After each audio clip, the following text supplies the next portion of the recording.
The protest on Saturday is about corruption in a way. The Cockroach Janta Party is articulating what many young people in India are feeling today, which is that our examination system, particularly for recruitment to government jobs, seems to be ridden with corruption. When you see demands ending up on the street, that's almost like a canary in the coal mine, right? So there is something that's not working. The Bharatiya Janata Party came to power campaigning on an anti-corruption plank. Do you think the Cockroach Janta Party and this campaign could take away some of that support from the BJP in the long term? BJP will worry about the kind of popularity this movement has been able to mobilize. There's a very good chance that BJP will actually co-opt this demand.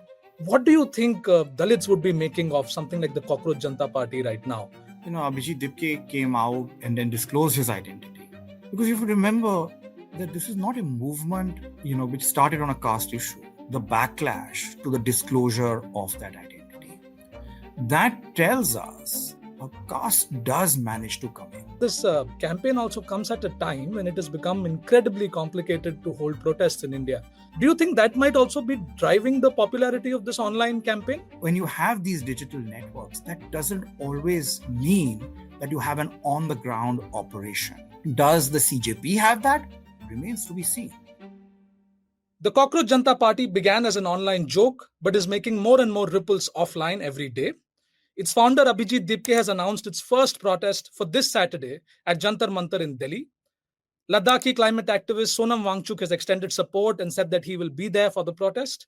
The party has now announced a panel of spokespersons online. What could this mean for Indian politics? We have with us Professor Amit Ahuja, who teaches political science at the University of California in Santa Barbara, to answer that question. Professor Ahuja has written extensively about protests, social movements, and political parties in India. Welcome to Scroll, Professor Ahuja. Thank you for having me, Anant. So tell us, Professor, a lot of commentators in India are calling this the start of a movement. They're saying that this could lead to Nepal-like or Bangladesh-like street protests in India. Do you think that's possible? What do you make of this? So, I think this is an interesting movement. And yes, I can see why people would make that kind of linkage and draw those kind of conclusions, because in our neighborhood, not just in Nepal and Bangladesh, but even in Sri Lanka, we've seen street movements bring about political change and regime change. I would not draw those conclusions about the Cockroach Janta Party for one simple reason. This is purely, so far, it's just been online. And, a street movement and an online, what is called connective action, are two very different things. It remains to be seen, what kind of ground activities it organizes. And most importantly, I have not seen or anywhere a desire to change the government or some sort of regime change as a major goal of this movement. In some ways, its demands are very traditional demands. If you compare it to movements that have come in the past, corruption is something that movements have used as an issue for mobilization purposes at different points in Indian political history. So in that respect, it's just purely in terms of objectives. Then in terms of just organizations, given that it's been online, those things are not on the agenda. And then I think there is something else which we need to remind ourselves of when we make these comparisons. Delhi, if you think about it, has been under a siege of movements at different points.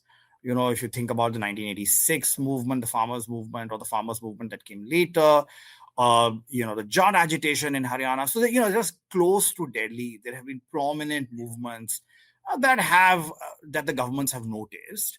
And in some cases, the governments have responded to, in terms of protecting Delhi and protecting government machinery. So there are broad lessons that governments in Delhi have learned. There are procedures in place.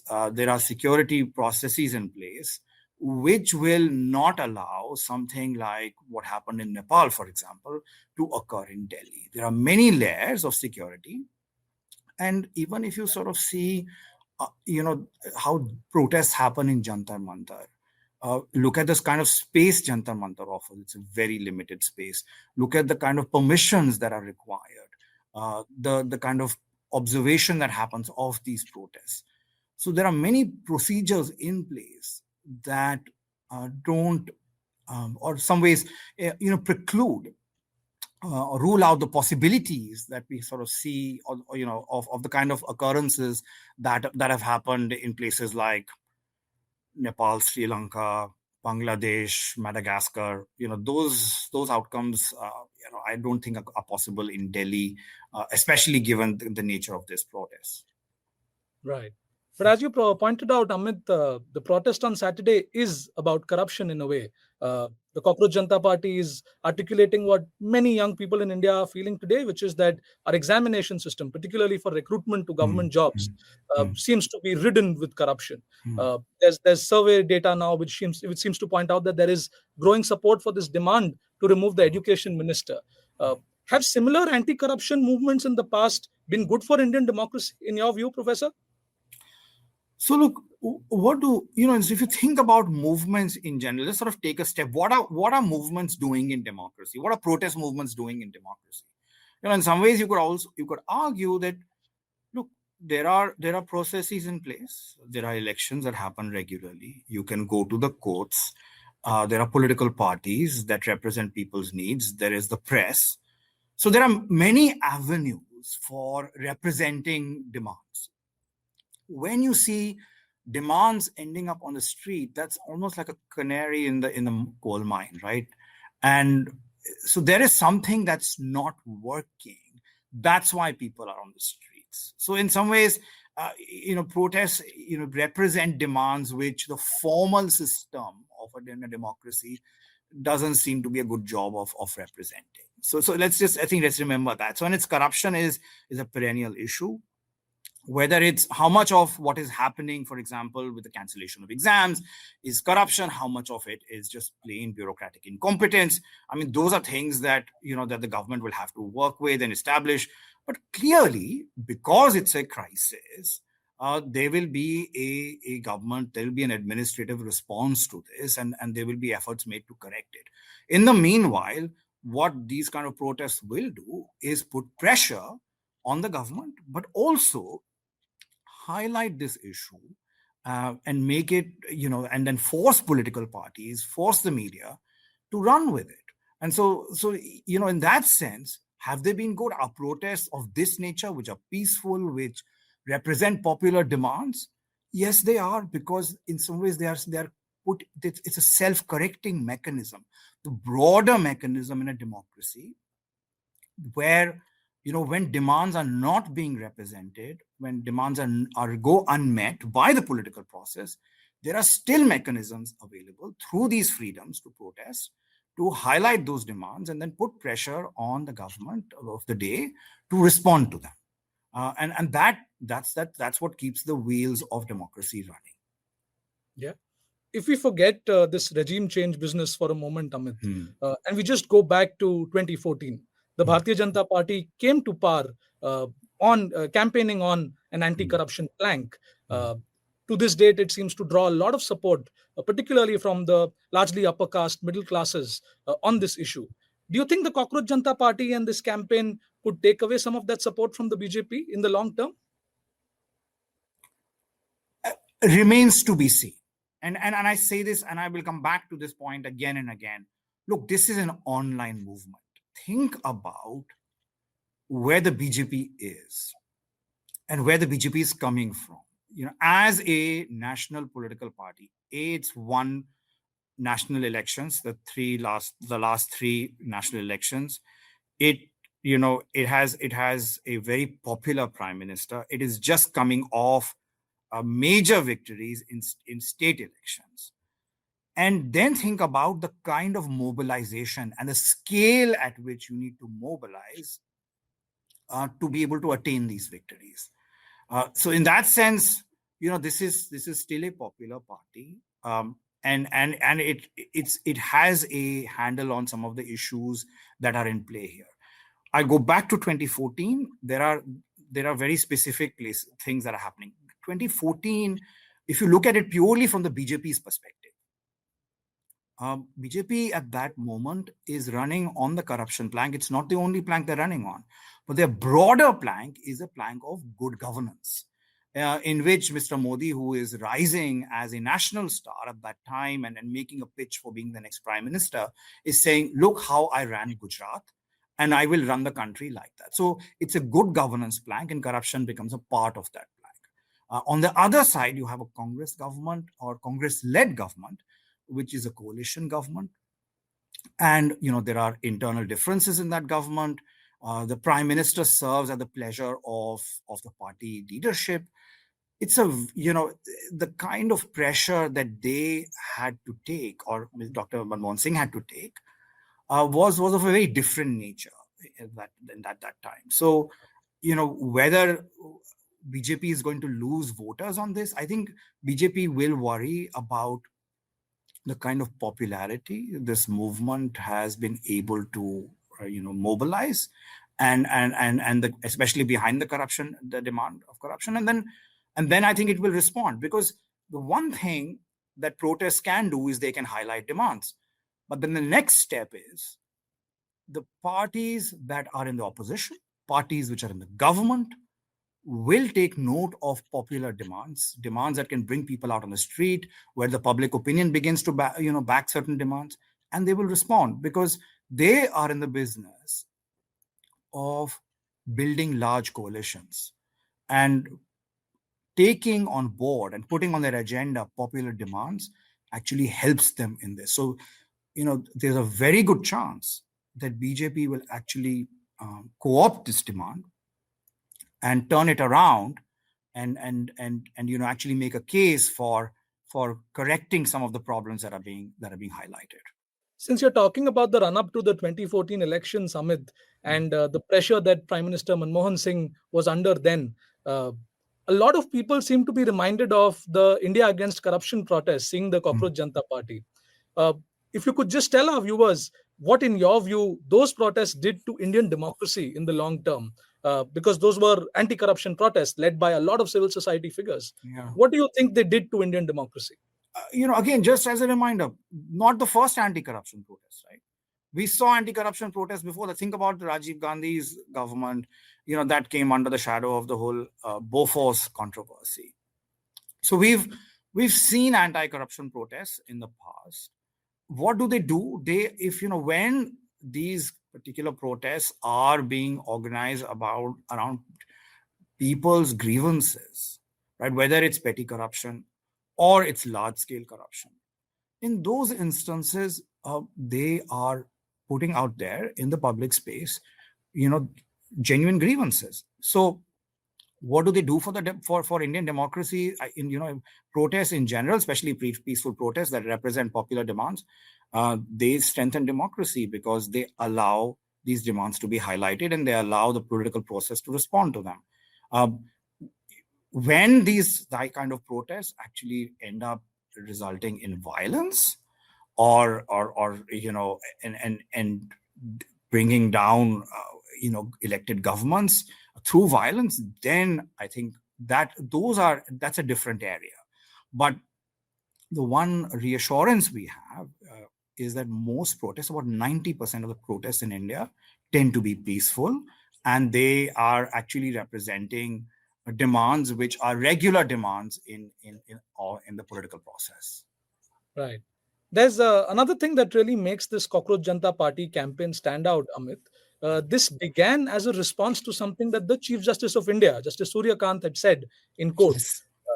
What do you think that tells us about the perception of the judiciary in India right now? Yes, yeah. So I don't think this has anything to do with the perception of the judiciary, or for that matter, any other department.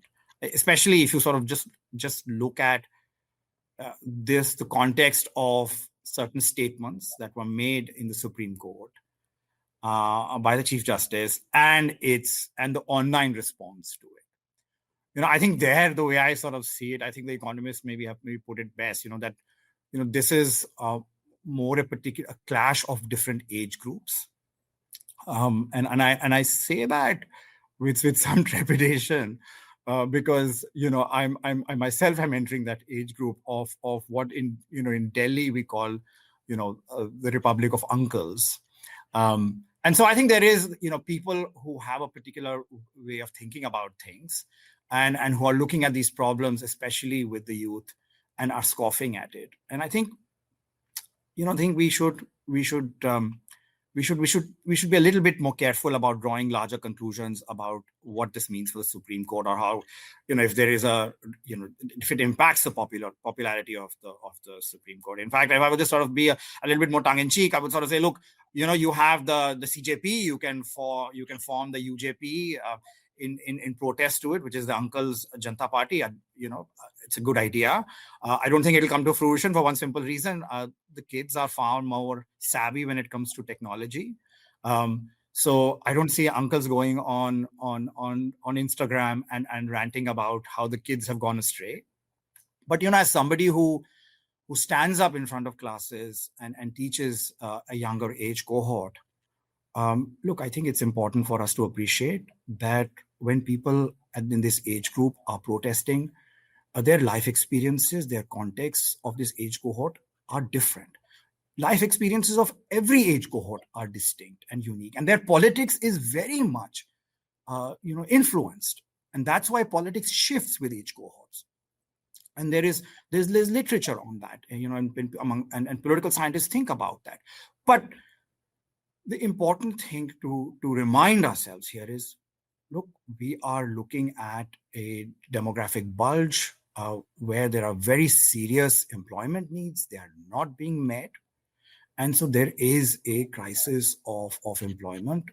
And whether governance is able to respond to this crisis, remains to be seen. Our fiscal situation, because of the crisis in the Gulf right now, it will come under stress, and because of that, our ability to respond to some of these needs will be very much impacted in a negative way. So it's something that I don't think will go away as a demand, as a concern for the government, but I think we have to be more sensitive to where this age cohort is, and their experiences, and the sense of, I think, desperation that this movement is representing. Yeah, you're right, Amit. And this campaign also comes at a time when it has become incredibly complicated to hold protests in India. You've written about how the Modi government responded to the CAA protests in Delhi about 5-6 years ago. So many activists are still in jail merely because they participated in that protest. Do you think that might also be driving the popularity of this online campaign? So if you think about the CAA protests, it was followed by the farmers' protests that was around for the longest time. The government tried all manner of solutions and ways to respond to it, and eventually they had to withdraw the policy. So the protests as a grammar of politics has survived even when there has been state repression, whether it's CAA, prior to that, if you think about the emergency. So protests have been around. I think they will continue to be around. I don't see online and street as two separate domains in that respect. I think they can coexist. They do coexist. In fact, if you see what we know about street protests, we see larger street protests, we see more frequent street protests, because the cost of bringing people together has fallen, right? Because of technology, because of online digital networks. Where we need to, and I've said this in the previously in this conversation, and I'm going to remind our listeners again that, look, when you have these digital networks, that doesn't always mean that you have an on the ground operation here, right? So that is something, as long as you don't have that, you are not going to be able to sustain this kind of protest over a period of time. And this is where your question comes in, which is, yes, protests can be criminalized. Yes, you can also restrict the spaces in which you can hold protests and put other kind of obstacles in the path of protests. But if you have an on the ground operation, if you have an organizational structure, you have deep networks where people are connected with the organization, not just digitally, but also in person, then your ability to sustain protests despite obstacles, despite repression, will still be there. It'll survive, and I think we saw that in the farmers' protests, right? The government did put out threats there.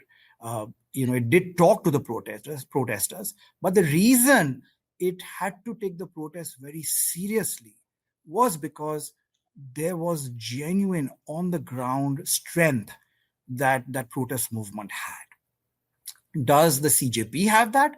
Remains to be seen. But going by the initial response that the CJP has got, at least online, it's amassed millions of followers so quickly. Yes. What does that tell us about our opposition parties, Amit? Because they are also doing a lot of things on social media. Rahul Gandhi is posting something online every day, so many videos, so many tweets, but nothing seems to have galvanized anger against the Modi government like the CJP has done. Look, yeah, sure. I think that's an important point to make. But it should not surprise us, because political parties, if you go to them, you talk to them, they will tell you that they are in the game of fighting elections. And you can build a huge network online. Ultimately, what matters is, how many people can you basically bring to the polling station on election day. And that scale is very different from a Jantar Mantar protest, or for that matter, even a protest of the size of the farmers' protest that we saw. Right? So these are two very different forms of collective action, and the scale required for electoral victory is very different. And so in that sense, we need to understand that yes, parties do take online activities. They have an online presence, because they will do everything that's required to grab the attention of the voter. They have to stay. They need to be in front of the voters. They need to be in touch with the issues, and so they will use online activity for that. But parties also understand that alone does not produce the results in terms of turnout on election day. And so, for them to, for us to sort of think that their online activity, whether it compares to a protest or not, is I think that's a slightly, we need to think a little bit more carefully about making that comparison. Now, but let me go back to that kind of question that you were asking here. Why does this movement suddenly galvanize so many people, whereas parties cannot? And that speaks to the credibility of parties to address this particular issue, right? If you think about how much money is required in our elections, if you think about the kind of allegations of corruption related allegations that all governments of all parties face in India, that sort of tells you that on this particular issue, parties just don't have the credibility, and that is why movements have stood a better chance, or have been the vehicle for highlighting this issue, right? So parties will still have an online presence, but on certain specific issues, parties don't really have that kind of credibility than a protest movement will. And a protest movement will be able to galvanize more people. If this was not the digital moment, or let's say if you go back by 20 years, a CJP-like phenomenon would not have occurred. But today, because there are digital networks, you can actually suddenly bring as these many people together as a part of a digital network in real time. And that's really the magic. Now, can you turn it into electoral turnout? That's a different proposition altogether. You might have noticed, Amit, that barring the Congress, most opposition parties have quite wholeheartedly welcomed the Cockroach Janta Party campaign. What do you make of that? I was just curious. This is an interesting question. I frankly don't have a good answer for this, because I can see why parties would support it. It makes sense. If you have a large online movement that's grabbed a lot of eyeballs, people are talking about it. As a political party, as I mentioned earlier, you want the voters on your side. And so if there is something which is this popular, you want to get on that bandwagon and bring in and co-opt this issue. Whether you have credibility or not is a separate matter, but you want to do this. Why the Congress has kept a distance from this, is something that I think Congress is better positioned to answer that. I'm not sure. I could just perhaps speculate that corruption as an issue has been problematic for them because they've been on the receiving end of this allegation. 2014 was a very unpleasant experience for them. And I think also as a political party, they understand that, they can back movements, but, ultimately what will determine their fortune is electoral turnout on polling day. But again, I really don't have a good answer for why the Congress has stayed away, whereas other parties have wholeheartedly fallen behind this movement. Right. No, it appears to me, Amit, that the Congress is mounting its own campaign on the same issues. In fact, to be fair to them, this business of paper leaks is something that the Congress has worked quite hard on putting it at the center of our national discussion. But there does seem to be a bit of spite there. Congress, we've reported, has launched its own version of the cockroach campaign. Yes. No, because look, I mean, if you think about Congress as a political party, they have an on the ground operation. Is it as good as the one that BJP has? No, it is not. But at the end of the day, they have party workers, they have an organizational structure, they have been fighting on different issues over a period of time. So yeah, if you could be right here that this is an issue they don't want, on which they don't want to share the space. They want to own this issue in its entirety. So that could very well be the reason that they've not gone ahead and backed it. They may see it as an ally. If it embarrasses the government, they can see this movement as an ally. But they're playing the long game here.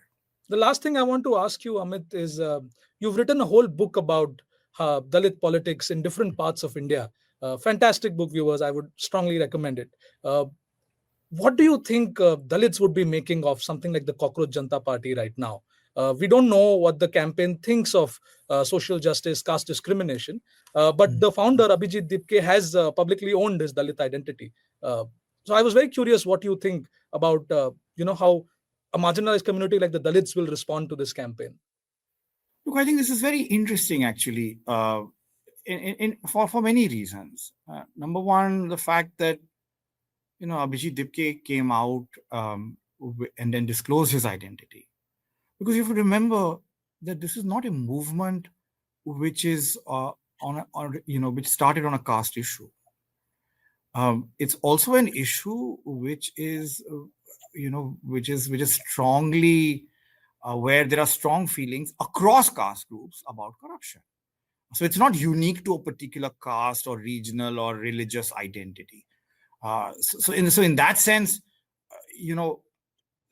does it sort of specifically target, or should it specifically target one caste? That's not very obvious, right here. But this issue did come up.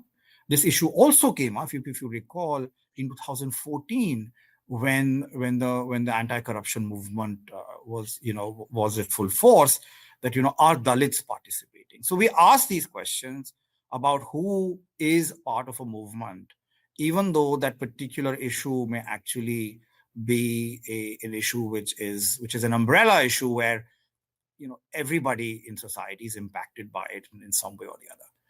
Now, that said, there are a few things which are worth noting here. One, I think, is the backlash to the disclosure of that identity. That tells us that whether we like it or not, even when we have issues which impacts everybody, which in some ways should be a caste-less issue, or an issue which is beyond just the caste discrimination, caste does manage to come in because of the different prejudices that exist in society. And the backlash is a very strong reminder of that. A movement that was started, on a very broad issue, eventually, is now, is in the crosshairs of people who are caste activists.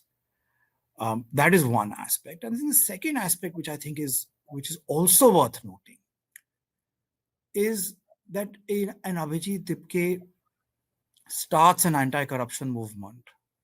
People, follow it. People join this movement online.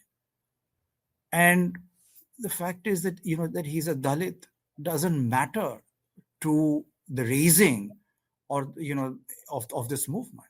So as this movement comes together online, that you can actually have a Dalit who can be a leader of a movement, who can start a movement where people from different castes join, right? Because somewhere we've also had this notion that we've carried over the years because of what our political experience teaches us, that when it came to Dalit leadership, it was prominent only when it was leading Dalit movements. But that's not the case. And if you even sort of look at in CAA, the role that Chandrasekhar Azad played there, where he was able to mobilize support beyond just Dalits, and now Dipke's role, and it sort of tells us that we have, in the future, we may have leadership coming out of from among Dalits, that will lead big umbrella movements. And I think we can point to even the BJP today. The BJP of 2026 has a prime minister who is from the OBC caste, and this is his third tenure. He remains popular. Now, when you go back to BJP's history, it was seen as a predominantly upper caste party. And its own complexion, its own profile has changed. Its own leadership is different. So, how caste captivates Indian politics, and how we think about caste boundaries is changing. The backlash reminds us that caste still matters. Caste discrimination, caste prejudice still matters. But none of this is static. I'm very tempted to ask you one more question, Amit. Please do. Because of what you just said. Do you think to that extent, this is what makes the Cockroach Janta Party campaign different from the last major anti-corruption protest that we had in India, the India Against Corruption protest, which was largely led by upper caste, elite bureaucrats, former bureaucrats and public figures? Yes and no. Because, if corruption is today, it depends on how the issue of corruption is framed. If corruption of the kind of corruption that's been talked about is about middle class concerns, then you may have Dalits who are also from the middle class leading such movements. And so in that sense, it still is a middle class interest-based movement, right? Where I think the two movements are different, if you recall, that movement started with actual on-the-ground protests. This movement starts online. If it translates into sustained on-the-ground protests, which will remain, which are peaceful but still have a disruptive effect, then I think they'll be more similar. That's a fantastic note to end the interview on, Amit. Thank you so much for making this time. If you'd like to enjoy more conversations like this, please consider supporting Scroll. We're trying to cover this in every way possible, and we'll be on the ground on Saturday, if and when this protest takes place. Thank you so much. Please keep watching Scroll.